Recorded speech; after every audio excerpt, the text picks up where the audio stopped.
जय श्री राधे कृष्णा, हर हर महादेव।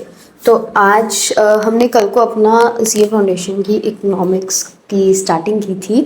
तो उसकी हमने पहली यूनिट की थी, पहले चैप्टर की। आज हम अपना पहला चैप्टर कंप्लीट कर देंगे with second unit. Second unit आज हम अपनी स्टार्ट कर रहे हैं और आज ही ख़त्म करेंगे, बिकॉज ये वन शॉट है। एक शॉट के अंदर सारा चैप्टर हमने कवर करना होता है, सारी यूनिट हमने कवर करनी होती है। तो इसको भी जल्दी से स्टार्ट करते हैं और कंटिन्यू करते हैं, ठीक है।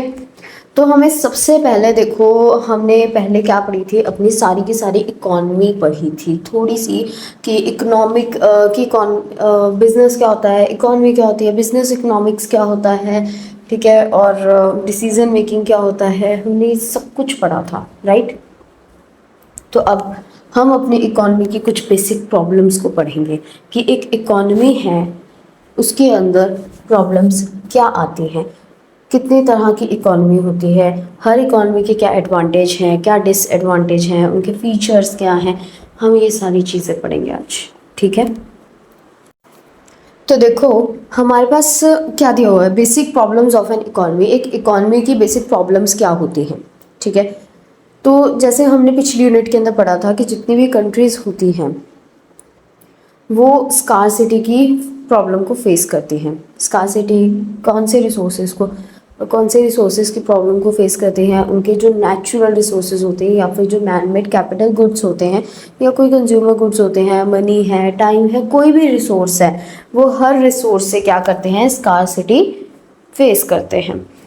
आपके पास टाइम अनलिमिटेड थोड़ी है, आपके पास एक दिन है, एक दिन के अंदर आपके पास 24 घंटे, उस 24 घंटे को आपने किस तरीके से यूटिलाइज करना है आपके ऊपर डिपेंड करता है, टोटली आपके ऊपर डिपेंड करता है, राइट।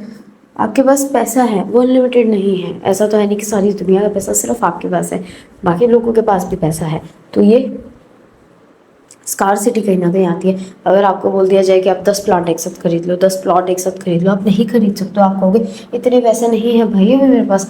अंबानी अडानी की बात अलग है, वो खरीद सकते हैं, हम नहीं खरीद सकते, ठीक है। इवन वो भी नहीं खरीद सकते, कहीं ना कहीं उन्हें भी स्कार्सिटी आ जाएगी, या तो उनका बिजनेस डाउन हो जाएगा, या वो कहीं से लोन लेंगे या कुछ और करेंगे, बट इतना पैसा वो भी नहीं लगा पाएंगे कि वो डायरेक्ट 10-15 बंगले एक साथ खरीद ले, राइट। तो हमारे जो रिसोर्सेज है वो लिमिटेड हैं, उनकी स्कार्सिटी हमारे पास हमेशा रहती है। हमें उसे हमेशा फेस करना होता है स्कार्सिटी को, और उनके अल्टरनेटिव यूजेस बहुत होते हैं, ठीक है। जैसे हम लेके चले कि जो कोल है उसे हम फ्यूल की तरह यूज़ कर सकते हैं, फर्दर प्रोडक्शन के लिए यूज़ कर सकते हैं, इलेक्ट्रिसिटी जनरेट करने के लिए यूज़ कर सकते हैं, कुकिंग के लिए यूज़ कर सकते हैं। इसके अलावा बहुत सारी चीज़ों में हम यूज़ कर सकते हैं। वैसे जो फाइनेंशियल रिसोर्सेज होते हैं, जैसे पैसा है, ठीक है, उसको हम बहुत सारी जगह यूज़ कर सकते हैं। अगर रिसोर्सेज अनलिमिटेड होंगे तो वांट्स हमारी सारी सेटिस्फाई हो जाएंगी, तो कोई इकोनॉमिक प्रॉब्लम भी क्रिएट नहीं होगी, राइट। तो रिसोर्सेज हमेशा लिमिटेड रहते हैं हमारे पास, उसे किस तरीके से और कहाँ पर यूज़ करना है ये हमारे ऊपर टोटली डिपेंड है, ओके। अगर किसी रिसोर्स का सिंगल यूज़ है तब भी हम उसको तब भी हमारी वांट्स पूरी सेटिस्फाई हो जाएगी। जब हमारे पास कोई अल्टरनेटिव ही नहीं है तो हम कोई वांट कैसे रख सकते हैं। अगर देखो हमारे पास सिर्फ ऑटोमोबाइल्स के अंदर है ही सिर्फ एक्टिवा या बाइक ही है, लेके चलो सिर्फ बाइक ही है, तो हम कैसे डिमांड कर ले कि हमें कार चाहिए, एक्टिवा चाहिए, साइकिल चाहिए, ये चाहिए, वो चाहिए। हम नहीं कर सकते डिमांड। पहले के लोगों के पास होती ही सिर्फ साइकिल थी, तो उनकी कोई वही नहीं थी ना, उनकी कोई डिमांड ही नहीं थी, उन्हें चाहिए ही सिर्फ साइकिल थी। आज के टाइम पे 10 से ज़्यादा ऑटोमोबाइल्स आ गए, कितने तरीके के आ गए, तो हर किसी की अपनी अपनी डिमांड्स आने लग गई हैं, ओके। तो पहले स्केर्सिटी नहीं थी इस मामले में, लेकिन अब ज़्यादा स्कार्सिटी है। क्यों? क्योंकि अब अल्टरनेटिव ज़्यादा आ गए हैं। तो अब देखते हैं हम कि इकोनॉमिक सिस्टम क्या है। देखो, इकोनॉमिक सिस्टम जो होता है उसके अंदर हमारे पास 3 तरह की इकॉनमी होती है। एक होती है हमारी कैपिटलिस्ट, एक होती है हमारी सोशलिस्ट, एक होती है हमारी मिक्स्ड इकॉनमी। और इन सभी इकॉनमी को हमें सेंट्रल प्रॉब्लम से डील करना होता है, स्कार्सिटी की सेंट्रल प्रॉब्लम से। सेंट्रल प्रॉब्लम मतलब जो हर जगह पे प्रॉब्लम क्रिएट होती है, चाहे वो इंडिया हो, चाहे वो फॉरेन कंट्रीज़ हो, कोई नेबर कंट्रीज़ हो, या फिर एनिमी कंट्रीज़ हो, कोई भी हो, हर जगह पे इस जो ये प्रॉब्लम्स हैं वो क्रिएट होती ही होती हैं। इसलिए इसको क्या बोलते हैं, द सेंट्रल इकोनॉमिक प्रॉब्लम, क्योंकि ये हमेशा ही हर जगह पर ही क्रिएट होती है। ओके, तो जो सेंट्रल इकोनॉमिक प्रॉब्लम है उसके 4 पार्ट्स हैं। कौन से हैं? एक तो व्हाट टू प्रोड्यूस, कि क्या प्रोड्यूस करें। देखो, अगर हम कोई भी बिजनेस स्टार्ट करना चाहते हैं, हम सबसे पहले ये चीज़ सोचते हैं यार हम देंगे क्या लोगों को, है ना। तो प्रोड्यूस क्या करना है, हाउ टू प्रोड्यूस। फिर उसके बाद हमारे दिमाग में आता है, चलो मान लो मैंने सोचा कि मैं कस्टमाइज्ड गुड्स बेचूंगी, लेकिन फिर मेरे दिमाग में ये भी आ रहा है कि यार मैं कैसे कैसे बनाऊंगी उनको, हाथ से बनाऊँ, मशीन से बनाऊँ, कैसे बनाऊँ, ठीक है।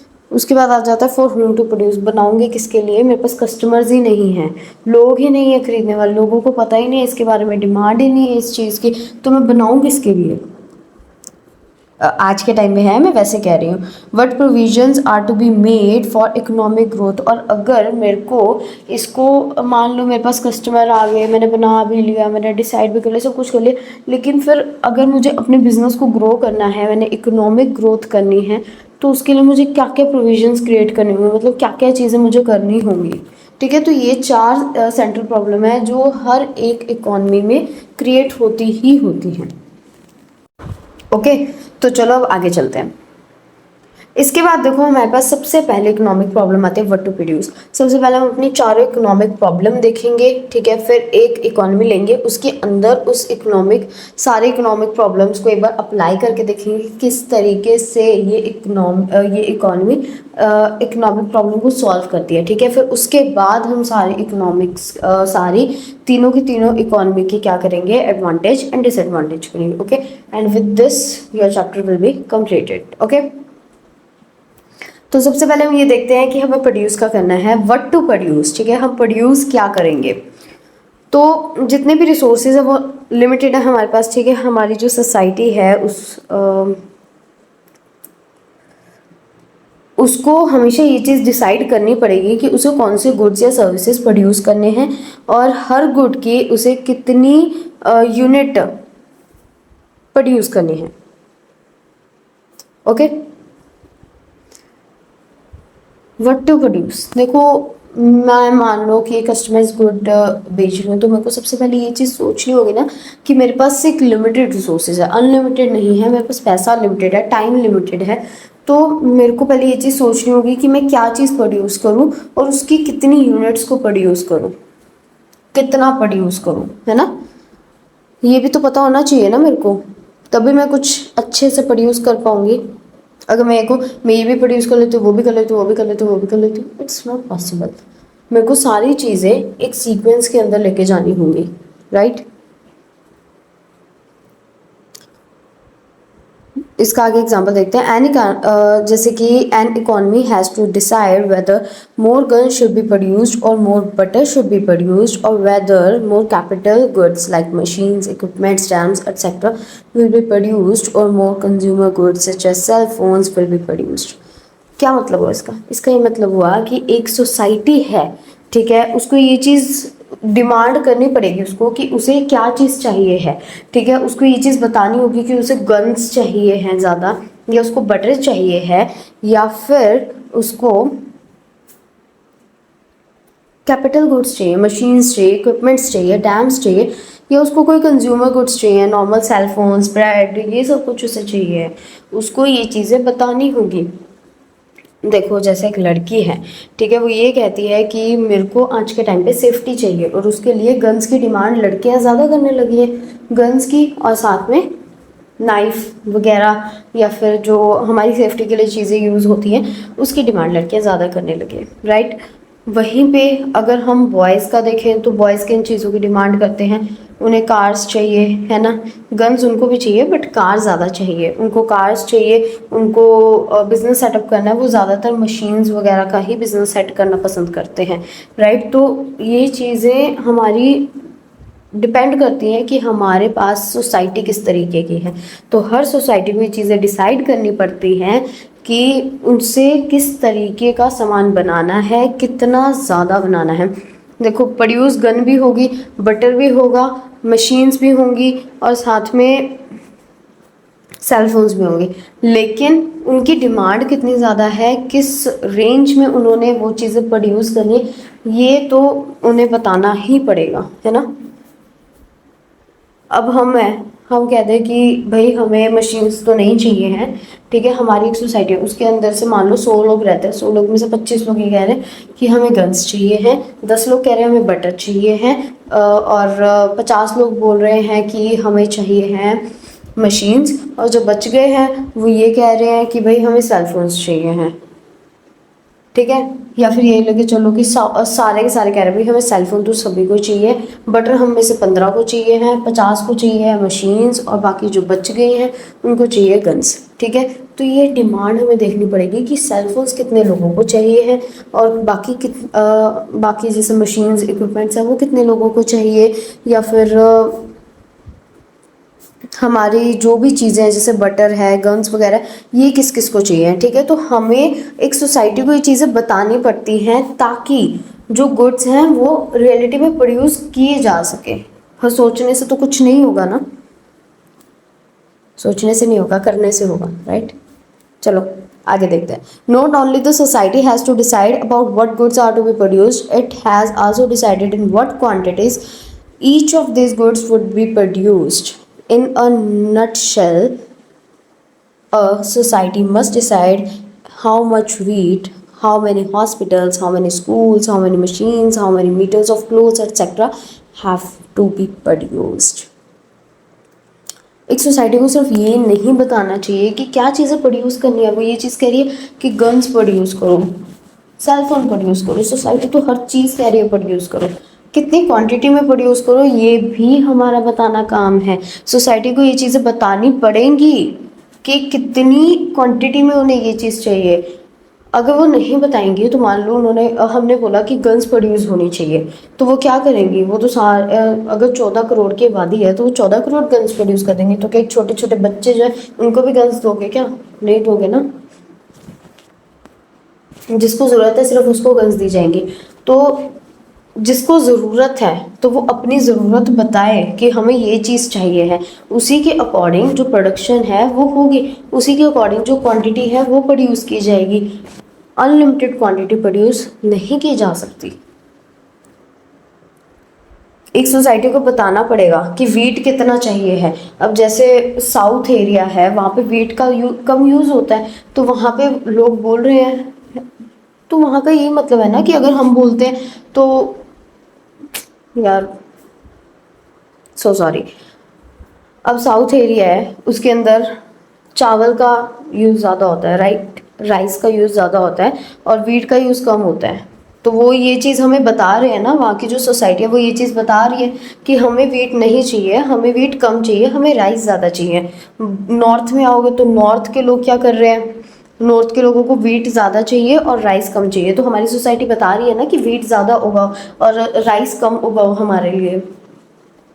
हॉस्पिटल्स की हर जगह डिमांड हो रही है, तो वो लोग बता रहे हैं ना कि हार्ट की प्रॉब्लम बहुत हो रही है लोगों को, कि हार्ट से रिलेटेड जितने हॉस्पिटल्स हैं वो ज़्यादा बनाओ, आई से रिलेटेड हॉस्पिटल ज़्यादा बनाओ, या फिर सर्जन बोन से रिलेटेड हॉस्पिटल ज़्यादा होने चाहिए, ठीक है। तो वो बता रहे हैं कि किससे रिलेटेड हॉस्पिटल ज़्यादा होने चाहिए, कि स्कूल ज़्यादा होने चाहिए, प्राइवेट स्कूल ज़्यादा होने चाहिए, गवर्नमेंट स्कूल ज़्यादा होने चाहिए, कौन से स्कूल ज़्यादा होने चाहिए, ठीक है। हर कोई बता रहा है कि कॉलेजेस ज़्यादा बनाओ, यहाँ पे कॉलेजेस की कमी है या नहीं है, ठीक है। मशीन ज़्यादा बननी चाहिए या नहीं, कौन सी मशीन ज़्यादा बननी चाहिए, कौन सी कम बननी चाहिए, किस मशीन का ज़्यादा यूज़ आ रहा है, हर चीज़ एक सोसाइटी को बतानी पड़ेगी तभी कोई चीज़ प्रोड्यूस होगी, अदरवाइज़ नहीं होगी। और अगर होगी तो या कम हो जाएगी या ज़्यादा हो जाएगी। तो इसीलिए एक सोसाइटी को अपनी डिमांड रखनी चाहिए ताकि ये सेंट्रल प्रॉब्लम सॉल्व हो सके, राइट। इसके बाद आता है हमारे पास हाउ टू प्रोड्यूस कैसे करना है। देखो आप लोगों ने ये चीज़ें तो बता दी कि हमें वीट ज़्यादा चाहिए या हमें राइस ज़्यादा चाहिए। नेक्स्ट आता है हमारे पास हाउ टू प्रोड्यूस। अब आप लोगों ने ये चीज़ें तो बता दी कि क्या क्या बनाना है, कितनी क्वांटिटी में बनाना है, लेकिन ये बताया क्या कि कैसे प्रोड्यूस करना है? नहीं, ठीक है। तो ये काम होता है एक बिजनेसमैन का। अलग अलग अल्टरनेटिव्स होते हैं, अलग अलग टेक्निक्स होती हैं कोई भी गुड को प्रोड्यूस करने की। जैसे कि लेबर इंटेंसिव टेक्निक होती है, कैपिटल इंटेंसिव टेक्निक होती है। लेबर इंटेंसिव के अंदर हम क्या करते हैं, जो नॉर्मल लोग होते हैं, जो पहले के टाइम में बहुत ज़्यादा यूज़ होती थी कि जो लोग होते थे वो अपने हाथों से सारा काम करते थे, तो वो थी लेबर इंटेंसिव टेक्निक कि लोग अपने हाथों से सारी चीज़ें करें। और कैपिटल इंटेंसिव होती है कि उसके अंदर सिर्फ मशीन्स का यूज़ होता है, लेबर का यूज़ कम होता है। ठीक है, कह रहे हैं ना आज के टाइम पे एम्प्लॉयमेंट बहुत कम हो गया, उनकी जगह मशीनों ने, रोबोट ने, एआई ने ले ली है। तो वो कैपिटल इंटेंसिव टेक्निक है, वो लोगों को सस्ती पड़ती है, एक बार मशीन लेके आए और उसको सालों तक यूज़ करते हैं, उसको बार बार चेंज करने की ज़रूरत नहीं पड़ती, लेबर से कम खर्चा उस पर आता है और लेबर से ज़्यादा प्रॉफिट वो हमें कमा कर देती हैं। तो इसीलिए लोगों की जॉब जा रही है। तो इसको पढ़ लेते हैं। जैसे कि फॉर एग्जांपल जो कॉटन क्लॉथ है उसे हम हैंडलूम से प्रोड्यूस कर सकते हैं, पावर लूम से प्रोड्यूस कर सकते हैं, ऑटोमेटिक लूम से प्रोड्यूस कर सकते हैं। एक्चुअल रियलिटी बताऊँ तो मुझे कॉटन क्लॉथ वगैरह, ये लूम्स वगैरह की इतनी नॉलेज नहीं है कि मैं सारी इंडस्ट्रीज़ की नॉलेज रख रही हूँ, बट इसमें एक एग्जांपल दिया है कि जो कॉटन क्लॉथ है अगर आप उसको प्रोड्यूस करना चाहते हो तो उसकी 3 टेक्निक्स हैं। हैंडलूम में भी हाथ की हेल्प से, हैंड की हेल्प से, पावर लूम्स यानी कि बिजली की मदद से, और ऑटोमेटिक लूम्स यानी कि जो पूरी बड़ी बड़ी मशीन्स लग जाती है उसके अंदर आप धागा डाल दो, वो अपने आप सारा कुछ प्रोड्यूस करके आपको दे देगा। ओके, जो प्रोडक्शन होती है हैंडलूम से, हाँ ये देखो अब इसके अंदर एक्सप्लेनेशन दी है तो पढ़ लेते हैं थोड़ी। तो जो प्रोडक्शन है हैंडलूम से उसके अंदर आपकी लेबर ज़्यादा यूज़ होगी, ठीक है, और ऑटोमेटिक लूम के अंदर हमारी मशीन ज़्यादा यूज़ होगी, जैसे मैंने बताया था। ठीक है, और सोसाइटी, तो एक सोसाइटी को डिसाइड करना पड़ेगा कि उसे कॉटन क्लॉथ को प्रोड्यूस करने के लिए लेबर इंटेंसिव टेक्निक चाहिए या फिर कैपिटल इंटेंसिव टेक्निक चाहिए। ठीक है,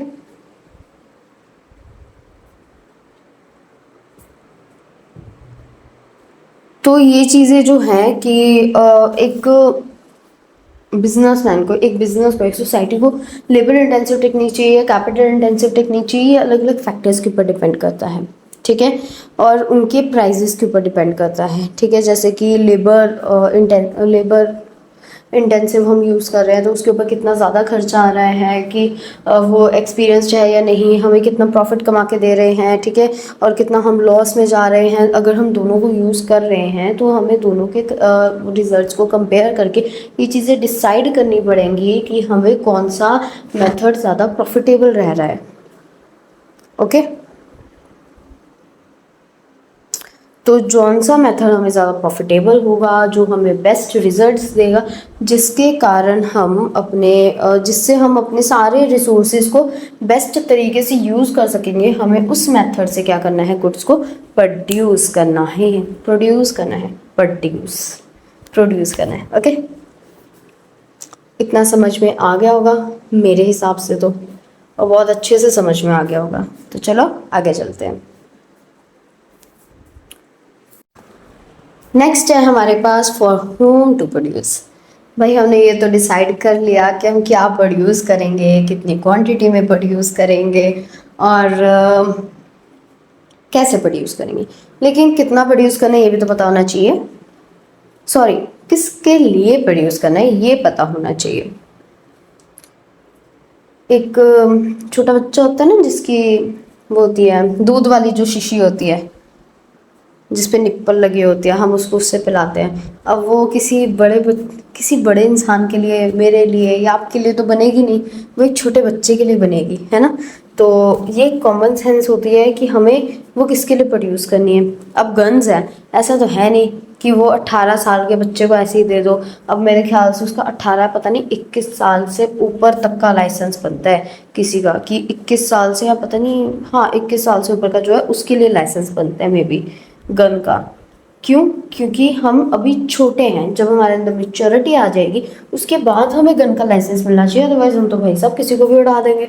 अब कोई छोटा बच्चा उसको तो हम गन दे नहीं सकते ना। तो ये चीज़ें डिसाइड करनी पड़ेंगी कि हमें किसके लिए प्रोड्यूस करना है। ओके, एक सोसाइटी को ये चीज़ डिसाइड करनी पड़ती है कि उसे किसके लिए क्या चीज़ प्रोड्यूस करनी है, और ये उसे बहुत सोच समझ के डिसाइड करना पड़ता है। एक society cannot satisfy each and every want of all the people. एक सोसाइटी हर एक पर्सन की सारी वांट्स को पूरा नहीं कर सकती। अगर एक पर्सन बोल रहा है 100 है, मतलब 50 है अगर गन्स के मॉडल, कि मुझे 50 के 50 गन के मॉडल चाहिए, इट्स नॉट पॉसिबल, ये इलीगल माना जाएगा। एक पर्सन अपने पास सिर्फ एक गन ही रख सकता है, वो भी अपनी सेफ्टी के लिए। तो एक सोसाइटी एक पर्सन की सारी इच्छाएं पूरी नहीं कर सकती, हर पर्सन की इच्छाएं पूरी नहीं हो सकती हैं, इसीलिए ये चीज़ें डिसाइड करनी पड़ती हैं कि किसके लिए क्या प्रोड्यूस होगा। Therefore, it has to decide on who should get how much of the total output of the goods and services. That is, how the goods should be distributed among the members of the society. In other words, it has to decide about the shares of the different people in the national cake of goods and services. क्या बोला है इसके अंदर? इसके अंदर बोला है कि हमें ये चीज़ डिसाइड करनी पड़ेगी कि कौन सा पर्सन कितना टोटल आउटपुट लेके जाएगा, मतलब कि किस पर्सन की सोसाइटी में जितने लोग हैं उनके बीच में इन गुड्स और सर्विसेज को हम किस तरीके से डिस्ट्रीब्यूट करेंगे, ये हमें डिसाइड करना पड़ेगा।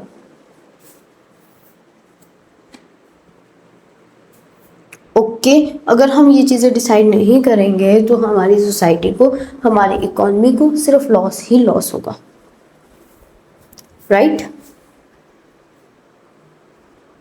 नेक्स्ट आता है हमारे पास, what provision should be made for economic growth. Economic growth के लिए कौन सी प्रोविजन क्रिएट करनी चाहिए। एक सोसाइटी है ना, एक सोसाइटी, हाँ सोसाइटी है एक, ठीक है, जिसमें हम रहते हैं उसे सोसाइटी कहते हैं। A society would not like to use all its scarce resources for current consumption only. एक सोसाइटी के अंदर जो लोगों के पास scarce resources हैं वो करंट कंजम्पशन के लिए यूज़ करना ही नहीं चाहते। फॉर एग्जाम्पल मेरे बैंक अकाउंट में मान लो 10,000 रुपये हैं, ठीक है, तो मैं क्या कहूँगी, यार अभी इसको यूज़ नहीं करते हैं, बाद में जब इसकी ज़्यादा ज़रूरत पड़ेगी तब इसको यूज़ करेंगे, है ना। तो एक सोसाइटी अपने सारे के सारे रिसोर्सेज को प्रेजेंट में यूज करना ही नहीं चाहती है। This is because if it uses all the resources for current consumption and no provision is made for future production, the society's production capacity would not increase. For example, क्या मतलब है इसका? इसका ये मतलब है कि जैसे अब मेरे बैंक में 10,000 है, अगर मैं उसको अभी से यूज़ कर लूँगी और उसके लिए कोई प्रोविजन नहीं क्रिएट करूँगी, फ्यूचर में शायद मुझे इसकी ज़रूरत पड़ जाए तो मैं इसको बाद में यूज़ कर सकूँ, है ना। अगर मैं पैसे सेव नहीं करूँगी तो क्या होगा उससे, कि जब मुझे ज़रूरत पड़ेगी तो मैं कोई भी चीज़ नहीं कर पाऊँगी। तो वैसे ही जो बड़े बड़े बिजनेस होते हैं, जो हमारी सोसाइटी है, सोसाइटी एक्चुअल में यहाँ पे बिजनेसमैन को बोला गया है, ठीक है, कि जो बिजनेसमैन है, ठीक है, इस पार्ट के अंदर बिजनेसमैन की बात हो रही है कि जो बिजनेसमैन है अगर वो सारा का सारा पैसा एकदम से ही यूज़ कर लेगा, सारा पैसा एक ही टाइम पे लगा देगा, एक ही बिजनेस के अंदर लगा देगा, तो बाद में मान लो उसने अगर लोन लिया है तो अगर उसने लोन के लिए कोई प्रोविज़न नहीं की है या उसकी EMI के लिए कोई प्रोविज़न नहीं की है तो क्या होगा उससे, उसका अगर धंधा बंद हो गया, मान लो नहीं चला उसका काम, उसका सारा पैसा जाएगा, लोन अलग जाएगा, उसने लोन पे जो गिरवी रखा होगा वो भी जाएगा, साथ में EMI भरनी होगी, ठीक है। तो उससे क्या होगी, प्रोडक्शन रुक जाएगी, प्रोडक्शन नहीं बढ़ेगी, है ना। तो हमें क्या करना चाहिए कि कुछ प्रोविज़न बना के रखनी चाहिए। अपनी सेविंग्स इम्पॉर्टेंट है, इन्वेस्टमेंट भी इम्पॉर्टेंट है, बट सेविंग भी इम्पॉर्टेंट है, okay. This implies that incomes and standard of living of the people would remain stagnant, and in future the levels of living may actually decline. क्या होगा इससे? इससे ये होगा कि जो हमारी इनकम है और हमारा जो स्टैंडर्ड ऑफ लिविंग है वो सेम रह जाएगा, ना बढ़ेगा, वो कभी नहीं बढ़ेगा, ठीक है। और फ्यूचर के अंदर जो लिविंग ऑफ स्टैंडर्ड होगा वो बाकी देशों के मुकाबले बहुत कम हो जाएगा, गिर जाएगा। Therefore, a society has to decide how much saving and investment should be made for future progress.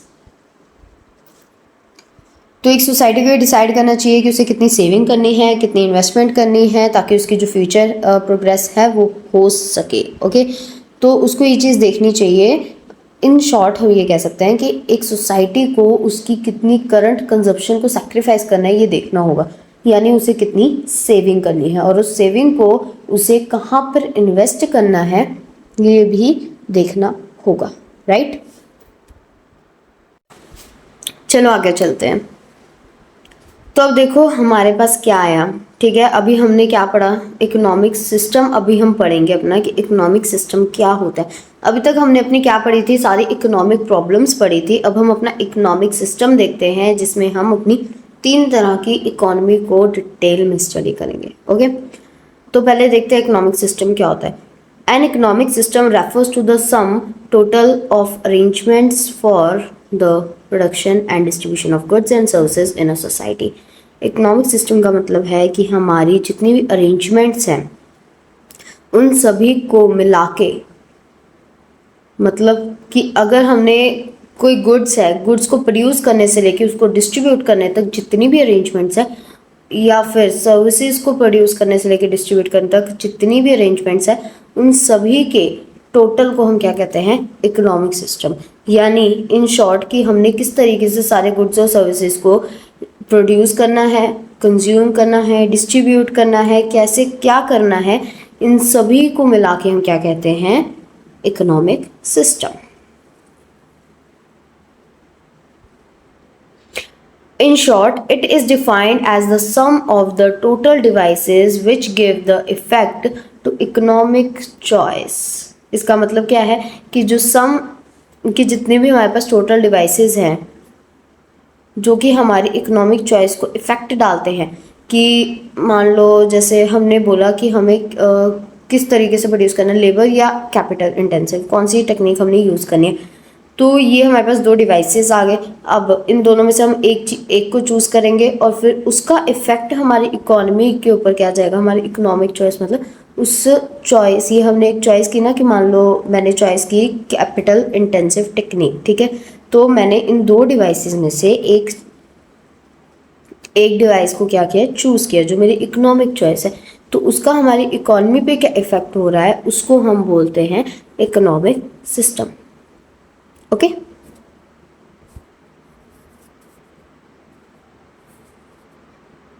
तो अब हमारे पास कितने तरह के इकोनॉमिक सिस्टम है। हाँ, रुको, हमारे पास कितनी तरह की इकोनॉमी है, 3 तरह की, capitalist, socialist and mixed economy.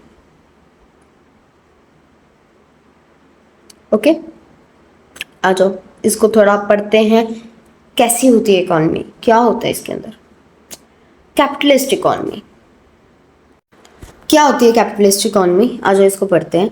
पहले इस पूरे पैराग्राफ को हम पढ़ लेते हैं, फिर मैं आपको शॉर्ट में इसको सारा मतलब समझा दूँगी क्या होता है, ठीक है, या फिर एक लाइन करके पढ़ेंगे। ओके, देखते हैं, चलो। Capitalism the predominant economic system in the modern global economy is an economic system in which all the means of production are owned and controlled by the private individuals for profit. देखो capitalism जिसको हमने क्या बोला है, the predominant economic system. Predominant economic system का मतलब वो economic system जो पहले से ही डोमिनेंस में है, पहले से ही शासन में है, राज में है, जिसके ऊपर हर पर्सन अपना राज चला रहा है, ठीक है। उसके अंदर कोई इंटरफेरेंस नहीं है, हर पर्सन का अपना खुद का राज है, ठीक है। वो जैसे चाहे वैसे जी सकता है, जितनी महंगी चाहे उतनी महंगाई वो बढ़ा सकता है, जो दिल चाहे वो कर सकता है। ओके, तो ये जो इकोनॉमिक सिस्टम है, ये एक ऐसा इकोनॉमिक सिस्टम है जिसके अंदर सारे मीन्स ऑफ प्रोडक्शन यानी कि जितनी भी चीज़ें प्रोड्यूस होती है वो सारी की सारी ओन एंड कंट्रोल यानी कि उसको कंट्रोल कौन करता है, हमारा प्राइवेट सेक्टर करता है। किस चीज़ के लिए, प्रॉफिट के लिए। यानी ऐसी इकोनॉमी, ऐसा एक इकोनॉमिक सिस्टम जिसके अंदर इंडिविजुअल, जो प्राइवेट इंडिविजुअल्स होते हैं वो ही सारी चीज़ें करते हैं, ओन वो करते हैं, कंट्रोल वो करते हैं, प्रोडक्शन वो करते हैं, डिस्ट्रीब्यूशन, कंजप्शन, हर चीज़ वो करते हैं, उसको हम क्या बोलते हैं, कैपिटलिज्म इकोनॉमी। यार ज़बान फिसल जाती है, ज़्यादा सीरियस मत लिया करो। चलो, in short, private property is the mainstay of capitalism and profit motive is its driving force. The most important line, very very important line, इससे रिलेटेड क्वेश्चन आ जाता है कि कैपिटलिज्म में मेन स्टे क्या है और ड्राइविंग फोर्स क्या है। मेन स्टे है प्रॉपर्टी। मेन स्टे प्रॉपर्टी का मतलब क्या है कि जो कैपिटलिज्म है वो एक्चुअल में एक इकॉनमी के अंदर होता ही इसीलिए है क्योंकि लोगों के पास प्रॉपर्टी बहुत ज़्यादा है, ठीक है, और वो प्रॉपर्टी कहाँ से आती है, प्रॉफिट से। तो इसलिए प्रॉफिट क्या, उसका ड्राइविंग फोर्स। मेन स्टे हमारी क्या होती है, जैसे कार होती है और उसको ड्राइविंग, और उसको चलाता कौन है, उसका ड्राइविंग फोर्स, यानी कि आगे जो ड्राइवर बैठा है वो। ओके, तो हमारा मेन स्टे क्या है, प्रॉपर्टी। और प्रॉपर्टी को कौन चलाता है, कौन खरीदता है, प्रॉपर्टी को कैसे खरीदता है, प्रॉफिट खरीदता है। प्रॉफिट क्या है, ड्राइविंग फोर्स है जो उसको आगे बढ़ाता है। Okay, decisions of consumer and businesses determine economic activity. Consumer इसके अंदर राजा है, कंज्यूमर जो डिसाइड कर देगा वैसे ही बिजनेस एक अपनी इकोनॉमिक एक्टिविटी को करेगा। यानी कि अगर कंज्यूमर्स ने बोल दिया कि हमें कार चाहिए तो क्लोथ की प्रोडक्शन कम होगी, कार की ज़्यादा होगी। कंज्यूमर ने बोल दिया हमें गन्स चाहिए तो कार की प्रोडक्शन कम होगी, गन्स की ज़्यादा होगी। प्रॉफिट मोटिव है, जिसकी डिमांड ज़्यादा उसकी प्रोडक्शन ज़्यादा। आइडियली तो जो इसके अंदर हम कह सकते हैं कि गवर्नमेंट का लिमिटेड रोल होता है, या कह लो कि ना के बराबर रोल होता है। ओके, और ये इकॉनमी ज़्यादातर कहाँ पे, United states, United kingdom, south Korea, Hong Kong, ठीक है, ऐसी जगह पर है। इनमें से कुछ हैं जिसमें पूरी कैपिटलिज्म नहीं है, मतलब गवर्नमेंट भी इंटरफेयर करती है, पूरी कैपिटलिज्म नहीं है, लेकिन कैपिटलिज्म के बहुत सारे फीचर्स इनके अंदर हैं, इसलिए इनकी इकॉनमी को हम कैपिटलिस्ट इकॉनमी कहते हैं। अब इसके फीचर्स हम देख लेते हैं क्या हैं। इसके फीचर्स में सबसे पहले आ जाता है right to private property.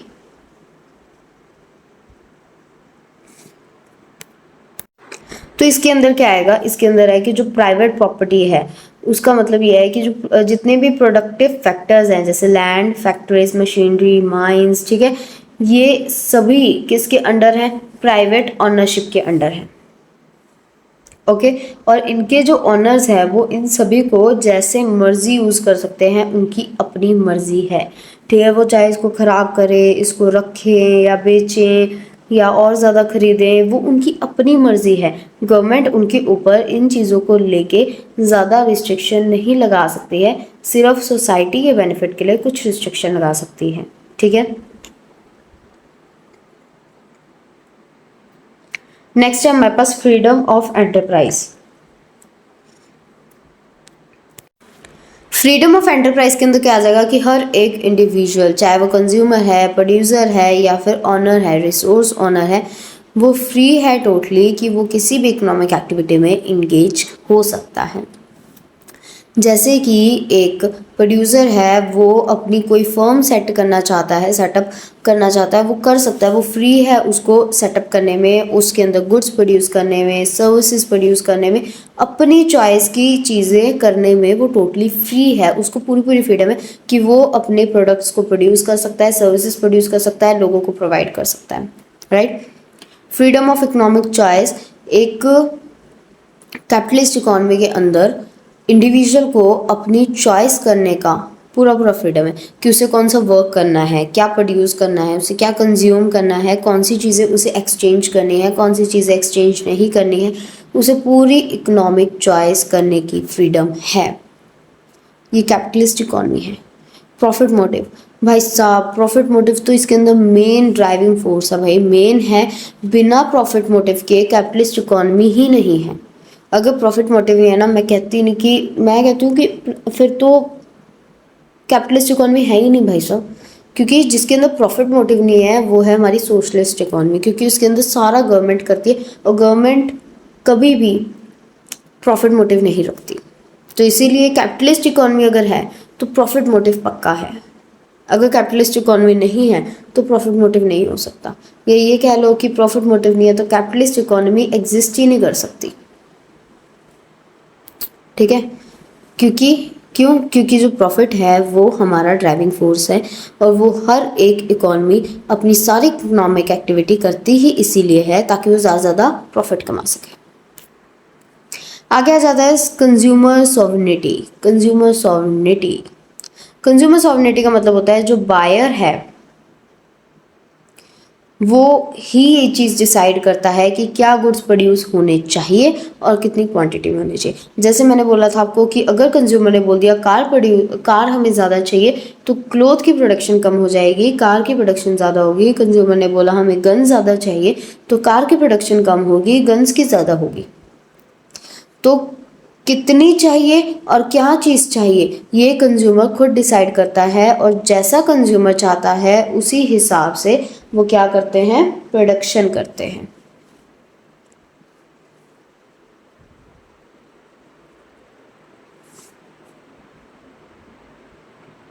Consumer को पूरी फ्रीडम है कि वो कौन से गुड्स और सर्विसेज को चूज़ करना चाहता है और कौन से गुड्स और सर्विसेज को कंज्यूम करना चाहता है। जो प्रोड्यूसर है वो वही गुड्स और सर्विसेज प्रोड्यूस करेगा जो कंज्यूमर को चाहिए। अगर आप अपनी मर्जी से कुछ भी प्रोड्यूस कर रहे हो तो और कंज्यूमर को वो नहीं चाहिए तो कोई आके क्यों लेगा आपसे, कैसे चलेगा आपका बिजनेस। अगर कंज्यूमर को चाहिए, मान लो कि जैसे आप लोगों को वीडियोज़ चाहिए तो मैं आप लोगों को दे रही हूँ, अगर आपको नहीं चाहिए और मैं दे ही जा रही हूँ तो फ़ायदा क्या इस चीज़ का अगर आपको नहीं चाहिए तो, है ना। तो ये चीज़ें किसके अंदर है, कैपिटलिस्ट इकोनॉमी के अंदर है कि कंज्यूमर को पूरी फ्रीडम है, प्रोड्यूसर को पूरी फ्रीडम है, इकोनॉमिक चॉइस करने की पूरी फ्रीडम है। ओके, तो फ्रीडम बहुत ज़्यादा है इसके अंदर, कोई गवर्नमेंट के इंटरफेरेंस नहीं होता। ये लिखा है ना, absence of government interference. Absence of government interference का मतलब है कि जो गवर्नमेंट है वो सिर्फ सोसाइटी के वेलफेयर के लिए, सोसाइटी की अच्छाई के लिए हल्का फुल्का रिस्ट्रिक्शन लगाती है। इसके अलावा गवर्नमेंट का कोई भी सेल्फ इंटरेस्ट इसके अंदर नहीं होता है, कोई प्राइस मैकेनिज्म नहीं होता है। सॉरी, गवर्नमेंट का कोई सेल्फ इंटरेस्ट नहीं होता है। ओके, इसके अंदर गवर्नमेंट कोई इंटरफेरेंस नहीं करती, गवर्नमेंट कुछ प्लान नहीं करती, कुछ कंट्रोल नहीं करती, कुछ रेगुलेट नहीं करती है। ओके, इसमें जो होता है सब कुछ ऑटोमेटिकली होता है, प्राइवेट सेक्टर ही करता है। इसके बाद आ जाएगा कंपटीशन। जो कंपटीशन है वो सबसे ज़्यादा इंपॉर्टेंट फीचर है कि देखो बहुत सारे बायर्स होते हैं, बहुत सारे सेलर्स होते हैं, तो हर बायर क्या करता है, हर सेलर क्या करता है, बायर की डिमांड के अकॉर्डिंग प्रोडक्ट्स बनाता है। राइट, बायर की डिमांड के अकॉर्डिंग सारे प्रोडक्ट्स को प्रोड्यूस किया जाता है ताकि जो रिसोर्सेज है वो एफिशिएंटली यूज़ हो जाए। तो जो कैपिटलिस्ट इकोनॉमी है उसके अंदर हर कोई अपना बेस्ट देना चाहता है कि सारे ज़्यादा कंज्यूमर्स मेरे पास आए, ज़्यादा बायर्स मेरे पास आए। तो इसके अंदर इंटेंस कंपटीशन है, लोगों को ज़्यादा प्रॉफिट कमाना है तो कंपटीशन तो बहुत ज़्यादा होगा ही। आगे है how do capitalist economy solve their central problem. मैंने आपको बोला था ना कि हम एक के ऊपर ये देखेंगे कि किस तरीके से वो इकोनॉमी अपनी प्रॉब्लम्स को सॉल्व करती हैं, तो वो हम कैपिटलिस्ट इकोनॉमी पे देखेंगे अभी। तो आ जाओ देखते हैं किस तरीके से हमारी कैपिटलिस्ट इकोनॉमी अपनी सारी सेंट्रल प्रॉब्लम्स को सॉल्व करती है। एक कैपिटलिस्ट इकोनॉमी जो होती है वो कोई सेंट्रल प्लानिंग नहीं, has no central planning authority to decide what, how and for whom to produce. ठीक है, कोई सेंट्रल प्लानिंग अथॉरिटी नहीं होती। जैसे इंडिया के अंदर हमारी गवर्नमेंट देखती है कि क्या चीज़ प्रोड्यूस होगी, कितनी होगी, कैसे होगी। जब वो लॉ को पास कर देती है उसके बाद ही कोई प्रोडक्शन कर सकते हैं, अदरवाइज उस प्रोडक्शन को इलीगल माना जाता है और वो सज़ा का भागीदार होता है ना, अगर वो उस चीज़ की प्रोडक्शन कर दे तो ऐसी कोई भी अथॉरिटी कैपिटलिस्ट इकोनॉमी में नहीं होती है। तो ऐसी अथॉरिटी की एब्सेंस के अंदर एक मिरेकल की तरह होता है ये चीज़ कि ऐसी इकोनॉमी फंक्शन कर रही है। किस तरीके से फंक्शन कर रही है, अगर कंज्यूमर कार की डिमांड करता है तो प्रोड्यूसर, और प्रोड्यूसर क्लोथ को चूज करता है और वर्कर्स चूज करते हैं कि वो फर्नीचर इंडस्ट्री में वर्क करेंगे, तो हर तरफ कंफ्यूजन ही कंफ्यूजन रहेगी। तो इसीलिए ऐसी जो इकॉनमी होती है वो पर्सनली डिमांड और सप्लाई, या फिर हम कह सकते हैं प्राइस मैकेनिज्म के ऊपर डिपेंड होती है। जैसी डिमांड आएगी वैसी सप्लाई होगी। प्राइस मैकेनिज्म का मतलब कि वो देखते हैं कि किस प्राइस पे लोग क्या चीज़ परचेज करने के लिए तैयार है, उसी हिसाब से वो क्या करते हैं, अपने प्रोडक्ट का प्राइस डिसाइड करते हैं, राइट।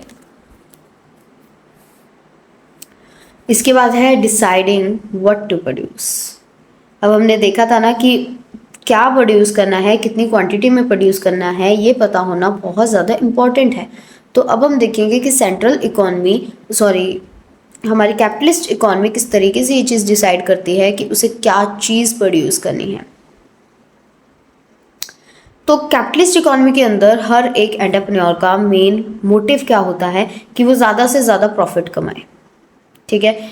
इससे क्या होता है, this causes businessman to compete with one another to produce those goods which consumers wish to buy। Okay, कि इससे क्या होता है कि जो बिजनेसमैन होता है वो दूसरे बिजनेसमैन के साथ अच्छे से compete कर पाता है कि कंज्यूमर को कौन सा गुड प्रोड्यूस करना है, कौन सा गुड बाय करना है। अगर कंज्यूमर कार्स की ज़्यादा डिमांड करता है तो, और कार्स की डिमांड ज़्यादा इंक्रीज़ होती है, तो क्या होगा कि कार्स का प्राइस भी इंक्रीज़ हो जाएगा। क्योंकि अगर जितना ज़्यादा प्राइस इंक्रीज़ होगा, ठीक है, कॉस्ट तो सेम ही रहेगी, कॉस्ट तो इंक्रीज़ नहीं होगी ना। कार्स का प्राइस ज़्यादा होगा, उतना ही ज़्यादा उनको प्रॉफिट होगा, और उतनी ही ज़्यादा जो प्रोड्यूसर्स हैं वो कार्स को प्रोड्यूस करेंगे, ठीक है। वहीं दूसरी तरफ मान लो कि जो कंज्यूमर की डिमांड है वो क्लोथ को लेके गिर गई, तो जो प्राइस है वो भी कम हो जाएगा और प्रॉफिट है वो भी कम हो जाएगा। इसीलिए तो जितनी भी बिजनेस फॉर्म्स होंगी वो क्लोथ को कम प्रोड्यूस करेंगी और जो कार्स हैं उनको ज़्यादा प्रोड्यूस करेंगे, ओके। और ऐसा कहाँ पे होता है, यूएसए, यूके और जर्मनी में, ठीक है। इसके बाद आता है कि उन्हें कैसे प्रोड्यूस करना है। देखो, दो हमारे कैपिटल इंटेंसिव और लेबर इंटेंसिव, ये दो हमारी टेक्निक्स होती हैं। इन दोनों में से उनको जौन सी चीप पड़ती है, चीप मतलब जौन सी उनको सस्ती पड़ती है, वो उसी टेक्निक को यूज़ करेंगे। अगर उन्हें लेबर इंटेंसिव के अंदर कॉस्ट कम पड़ रही है, ठीक है, तो वो क्या करेंगे, लेबर इंटेंसिव को यूज़ करेंगे। अगर उनको लेबर इंटेंसिव महंगी पड़ रही है और कैपिटल इंटेंसिव उन्हें सस्ती पड़ रही है, तो वो क्या करेंगे, कैपिटल इंटेंसिव को यूज़ करेंगे। Deciding for whom to produce, ये डिसाइड करना है कि हमें किसके लिए प्रोड्यूस करना है। जितने भी हमारे गुड्स और सर्विसेज होते हैं किसी भी कैपिटलिस्ट इकॉनमी के अंदर,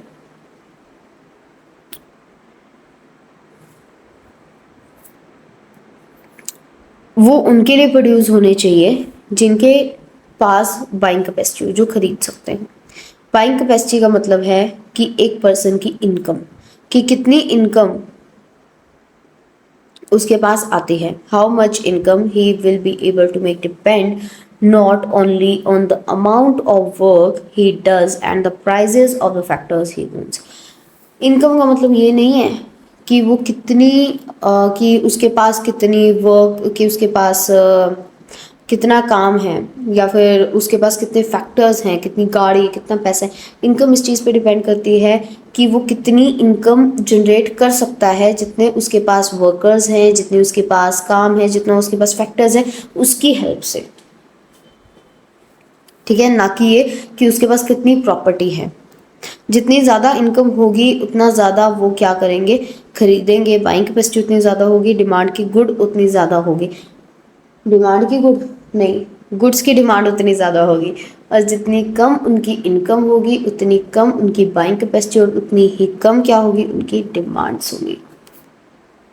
इसके बाद हम देखते हैं deciding about consumption, saving and investment.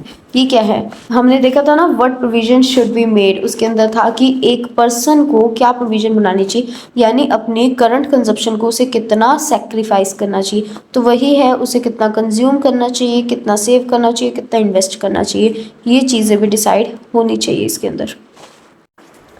तो अब पढ़ते हैं, consumption and saving are done by consumers and investments are done by entrepreneurs. जो कंजप्शन और सेविंग है वो कंज्यूमर्स करते हैं, और जो इन्वेस्टमेंट है वो करते हैं हमारे entrepreneurs. Consumers saving among other factors are governed by the rate of interest prevailing in the market. एक कंज्यूमर जो सेविंग करता है, ठीक है, उसको एक मार्केट में जो रेट ऑफ इंटरेस्ट चल रहा है उसके ऊपर वो चीज़ वो गवर्न करती है, ठीक है। फॉर एग्जांपल कि अगर आप लोगों की वो एक ब्रेड है, ब्रेड पहले 25 का आता था, अब 50 का हो गया, ठीक है। तो अगर एक 25 की चीज़ आप खरीद रहे हो, ठीक है, जितना आप कम कंज्यूम करो उतना ज़्यादा आप सेव करोगे, ठीक है। तो रेट ऑफ इंटरेस्ट का मतलब यहाँ पे आ गया, जितनी कम महंगाई होगी या जितनी ज़्यादा महंगाई होगी उसके ऊपर आपकी क्या है, कंज्यूमर की सेविंग डिपेंड करती है। जितनी ज़्यादा इनकम होगी और जितना ज़्यादा इंटरेस्ट रेट होगा उतना ही ज़्यादा क्या होगी, सेविंग होगी। ओके, लोगों के पास जितनी ज़्यादा इनकम होगी उतनी ज़्यादा सेविंग होगी। और इन्वेस्टमेंट डिसीजन जो होते हैं वो हमारे कैपिटल के ऊपर जो रेट ऑफ रिटर्न होता है उसके ऊपर डिपेंड करते हैं। यानी कि आपने जो कैपिटल खरीदी है यानी मशीन्स वगैरह खरीदी हैं उससे आपको कितना ज़्यादा प्रॉफिट हो रहा है, इस चीज़ के ऊपर आपकी इन्वेस्टमेंट क्या करती है, डिसाइड करती है। यानी आपका प्रॉफिट क्या है, rate of return on capital. जितनी ज़्यादा प्रॉफिट होगी उतनी ज़्यादा इन्वेस्टमेंट होगी, जितना कम प्रॉफिट उतना कम इन्वेस्टमेंट।